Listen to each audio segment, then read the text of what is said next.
Hi lovelies, welcome back to my channel. Thank you for stopping by again, and if this is your first time on this channel, you're definitely welcome.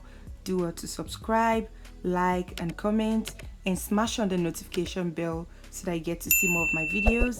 Today I'll show you how to make a shirt dress, and without further ado, let's get started. Alright guys, so for this tutorial we're going to be making use of this chiffon material, and it's about 2 trousers. And in order to make our pattern visible, I'm going to be making use of this pattern paper, alright, meaning that we're going to be drafting first on the pattern paper, then later we're going to transfer it on the main material. So here's the pattern paper, and the first thing we're going to be doing on this pattern paper is to draw a start line. And the next thing I'll do is to go ahead and indicate the length for this shirt dress, okay? And the length I'm using here is 41 with hemming allowance of 1 inch. That will make it 42. So right here is the hem of the dress. So here guys, on this pattern we are going to be drafting the front piece, all right? But first of all, we need to put an allowance of 3 inches on this paper, all right? This allowance is going to serve as the bottom placket, all right? So I'm just going to go ahead and indicate 3 inches all the way down. And right now I'll connect all the dots together. And right now the next thing to do is to start drafting your basic bodice right after the line, all right? So I'm going to start by measuring out the back measurement, and I'm going to be using 8 inches, all right? And the next thing I'm going to do is to mark all the vertical lines, all right? I'll start from the chest line to the waist and to the hip, all right? So here guys, before I proceed with the body measurement, I'll just come to this shoulder line and I'll come down by 1 inch, all right, for our shoulder slant. And for our neckline, I'll just do a 3 by 3 inches for the front. And for the back neckline, I'll just go ahead and make use of 1 inch for the depth and 3 inches for the wideness. And the next thing I'll do is to create the armhole curve for this pattern.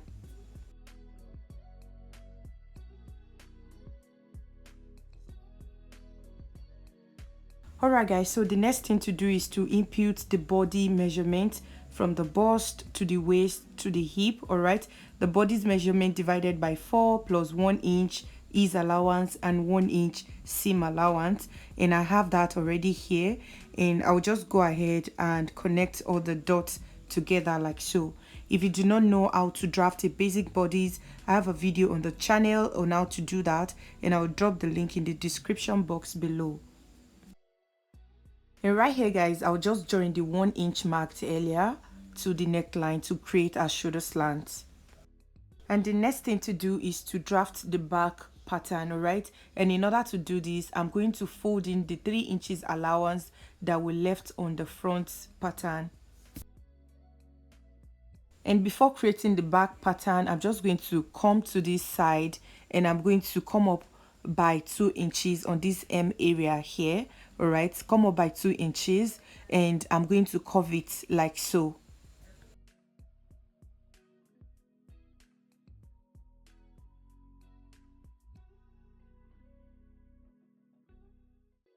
So when I get to this neckline here, I'll cut the back piece first. Guys, so here is the front pattern on the back pattern paper, all right? So the pattern paper is not that long enough, so I had to do some plastering here and there, all right? So you have to make sure that the back pattern paper is about 4 inches longer than the front piece, all right? So right now I'll just go ahead and create a start line, leaving an allowance of about 1.5 to 2 inches at the top here, all right? So guys, you have to stay with me here.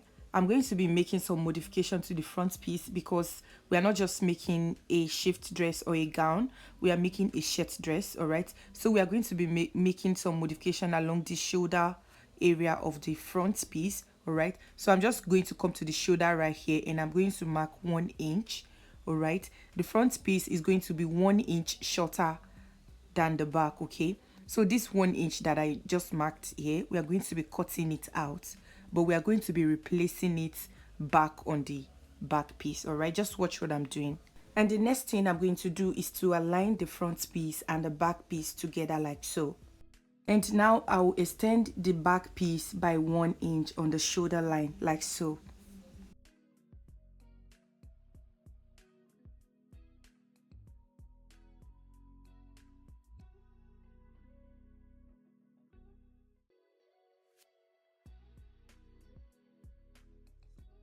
And after doing that, this is the extension, right? And I'll just go ahead and cut the neckline like so. And after the neckline, I'll go ahead and cut through the shoulder line and the rest of the body. And here guys, before I cut through the rest of the body, I came down by 2 inches on the hem area for the back here because I want the back to be longer than the front. And guys, this is totally optional, right? So on this 2 inches, I'm just going to connect it towards that side like so.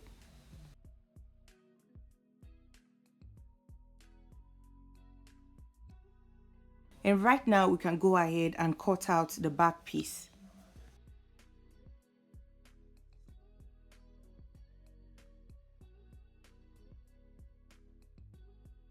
And after cutting it out, this is what both of the piece is looking like. And right here guys, I'm just going to go ahead and cut out the front neckline. And I also go ahead and cut out the front armhole. And up next, I'm just going to go ahead and cut the shoulder area here. Remember that we've added this part that we're cutting off to the back piece. So like I said, this part that we cut off from the front has been added to the back, all right? So this part that we added to the back is just going to come back to the front like so. And we are doing all this because it is shirt dress, okay? And this is just the way to go about it. Alright guys, so when you open up the front piece, this is what it's gonna look like. Alright guys, so if your neckline is looking like this, don't worry, you are on the right track, okay? This neckline is looking like this because we cut the pattern when the allowance was on fold, and this is just the best way to do this. It's going to enable us have enough, all right? We are not going to have a shortage when we are folding the placket, all right? So right now I'm just going to go ahead and use the pattern to cut the material.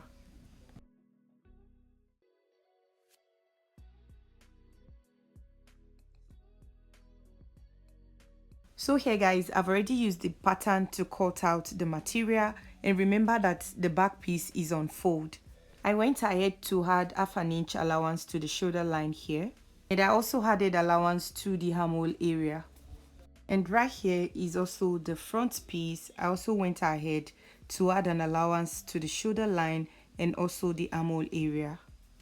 Alright guys, so here is the front piece, and the first thing we're gonna do is to fold the bottom placket, okay? So the first thing to do is to fold by 1/2 inch like so, and after folding we are going to refold by 1 inch, just like I'm doing here, okay? So first of all, fold by 1/2 inch and give it a good press to make it easy, okay? Then you're going to refold by 1 inch, just like this, okay? Then we are going to go ahead and stitch it all the way down. And we are going to repeat the same process to the other piece. Alright guys, so this is it after folding and stitching the allowance that we left at the front. And this allowance is where our buttonhole and our button is going to be fixed. And now you can cut away the excess at the neckline area here. And the next thing to do is to overlap the button area like so, and use a pin to hold it in place to make it easy.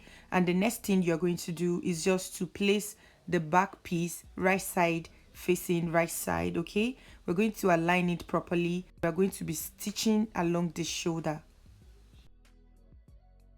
Alright guys, so this is it after joining the shoulders together, and you can see the fall back already. The back is coming towards the front like so. If your piece is looking like this, don't worry, you're on the right track. For it to lie down flat, just go ahead and give it a good press. And right now guys, I'll just go ahead and notch the center, which is going to be the new shoulder, right? And I'll do the same for this other piece. And the next thing we are going to do is to stitch the side using the allowance that we left, all right? And we'll do the same thing to the other side right here. And that's exactly what I've done here. I've gone ahead to stitch the side close using the allowance that we left. All right, so the next thing to do is to work on the neckline. All right, in order for us to draft out our collar, we're going to measure what we have on the neckline like so. Alright guys, so in order to draft out the collar, I have the pattern paper here, and this pattern paper is on fold. The first thing I'm going to do is just to go ahead and draw a start line. Alright, and the next thing we are going to do is to divide our neckline measurement. Whatever you get on your neckline, I got 19 for mine. Alright, so whatever you got for your neckline, you're going to divide it by 2 because this pattern is on fold. Alright, and 19 divided by 2 is going to give us 9.5. Alright, and that's exactly what I just indicated on this pattern paper. And the next thing to do is to put whatever you have on your pattern paper, which is 9.5 in this case. You're going to divide it by 2 and you are going to indicate that here. And right now I'll just come to this neckline measurement and I'll just create a straight line like so. And right on that straight line, I'll just come up by 1/2 inch like so. And right from the 1/2 inch, we are going to connect to the center like so. And the next thing to do is to determine the width of this collar stand. All right, and I'm just going to be using 1 inch. All right, so I'm just going to be marking one inch all around the collar.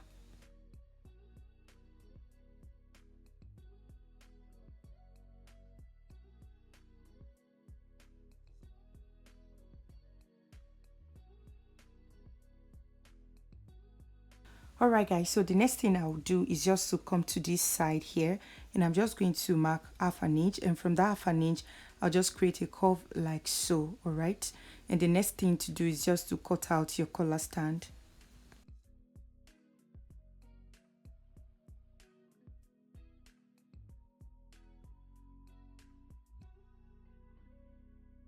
And for the collar itself, I went ahead to draw a straight line, which is going to serve as the start line. And the next thing we're going to do is just to impute the same 9.5 that we use for the collar stand. Okay, we're going to impute the same 9.5 here. And the next thing to do is to determine the width of the collar. And here I'll be using 2.5 for the width of the collar. So I'll go ahead and mark 2 inches all the way down.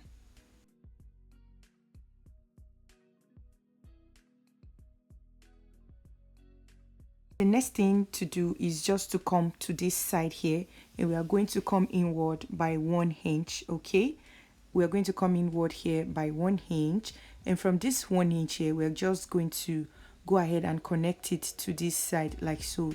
We're going to create a slant like so. All right, and right now we're going to come to this side and come down by 1/2 inch. Okay, and I'm going to connect it like so in a slant manner. All right, and the next thing I'm going to do is just to shade off the unwanted part here. Okay, and then you can go ahead and cut out the collar. So right here is the collar and the collar stand, and guys, this does not have any allowance. Okay, so I'm gonna cut the stay using this pattern without adding any allowance, but when I'm about to cut on the fabrics, I'm going to add an allowance to the fabrics. So here guys, this is the collar. I've already gone ahead to cut it out on the fabrics, and as you can see, I have the collar stand and its lining here. I also have the collar itself and the lining here. So I also went ahead to iron stay on one part of the material. Okay, and this stay is exactly the pattern. All right, I didn't add any allowance to the stay. All right, and I did the same to the stand also. And the next thing to do is to work on the stand, and what we are going to do is to align both pieces together like so, and we are going to be stitching on it. So here guys, I've gone ahead to stitch the collar, and I'll turn it inside out. The next thing to do is to notch the center of the collar and also the center of the collar stand. Then we are going to sandwich the collar in between the stand. So sorry, I lost some part of the video clips. So this is what I did here.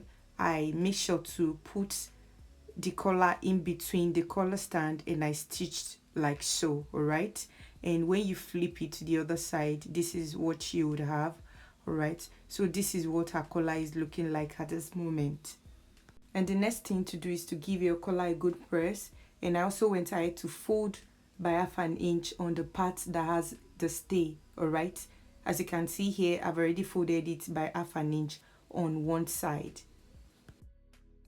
The next thing to do is to fix the collar on the main dress. So first I'll pick the main dress like so, and I'll fold it into two.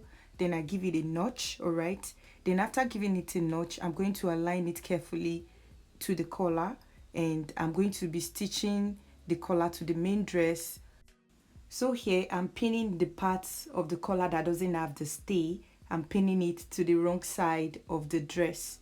Then I'll align it and I'll stitch it all the way down. And that's exactly what I've done here. I went ahead to stitch the collar on the wrong side of the dress, and when you flip it to the other side, this is what you have on the right side. Okay, and the next thing to do is to align it properly. You pin it, and we are going to top stitch on the collar. And that's exactly what I've done here. I've gone ahead to top stitch on the collar, and this is what it looks like. And the next thing to do is to work on the sleeve. Alright guys, so I've gone ahead to use the pattern I have to cut out a basic sleeve, and around the wrist area I added some allowance there because I'm going to be pleating just a tiny bit of pleat around the wrist. Alright, and this is totally optional. Okay, you can just go ahead and use your basic sleeve. Alright, and I also went ahead to cut a band for this sleeve. Alright, and this band has an excess of 1 inch apart from the allowance, and that 1 inch is for overlap. All right, so cut your band using the wrist round, the wrist circumference. Then you're going to add seam allowance. Then you're also going to add overlap allowance because the band will be overlapping each other. All right guys, so the width of this band is actually 2.5. So here I went ahead to cut 4 pieces of the band. So here I went ahead to stitch on the band like so, and the next thing to do is to stitch on the overlap allowance that we left on the piece here. Remember the 1 inch overlap allowance, so we are going to go ahead and stitch 1 inch on this down part here like so. All right, and so guys, that's exactly what I've done here. I've already gone ahead to stitch 1 inch on both sides of the band. Then I'll just go ahead now and turn it inside out. And this is what the bands are looking like after turning it inside out. So the next thing to do is to give it a good press. And here guys, I've gone ahead to give the band a good press, and this is what both of the pieces looking like. I went ahead to also fold in 1/2 inch allowance at the down part like so. All right, so this is what the band is looking like. And next guys, we are going to create slits on the sleeve. All right, and we are going to be creating the slits on the part that is going to fall at the back. All right, so what we need to do is to measure what we have after the seam allowance. Then we are going to divide it into 2, and on that point we marked, we are going to create a line of 4 inches long. All right, and on that line, that's where we are going to create the slit, and we are going to repeat the same process to the other side. Make sure that the part that you are creating the slit on is the part that will be on the back of the dress. And when you open it up, this is what it looks like. And the next thing we need to do is to go ahead and cut a long stripe in form of a bias. Then we are going to be using the bias to finish the slit that we made. All right, so here guys, I've placed the bias on the right side of the slit, and I've gone ahead to stitch on it. All right, and the next thing we are going to do is to notch it. Then we are going to turn the bias to the wrong side, and we are going to fold and stitch it. And having done that, this is what our sleeve is looking like. You can see where I turned the bias, and this is the other sleeve. I've already gone ahead to do the same thing. So up next, we are going to fold it into 2 like so, and we are going to stitch on the allowance that we left on the sleeve. And that's exactly what I've done here. And the next thing to do is to join the sleeve to the band. All right, so I'm going to be placing one side of the band to the wrong side of the sleeve, and I will align it properly. Then I'll stitch it. So this is what it looks like after attaching it to the wrong side of the sleeve. All right, and here is the tiny pleat I made on the sleeve. Like I said earlier, it's totally optional. All right, so the next thing to do is to flip it to the right side, and we're going to top stitch on the sleeve. And here guys, I've already gone ahead to do that, and this is what both of our sleeve is looking like at this moment. And the next thing we need to do is just to go ahead and attach it to the main dress. All right, so here guys, I've already gone ahead to attach the sleeve to the dress, and this is what it looks like. All right, and the next thing we're gonna do is to go ahead and create buttonholes on the button placket. Okay, then we're gonna put buttons there too, so you can do a distance of 4 inches, all right, or whatever works for you. And of course, we are going to go ahead and also hem the bottom part, or you can weave it if you want. And guys, this is what our dress is looking like. Guys, do well to give this video a thumbs up, and I'll see you in my next video.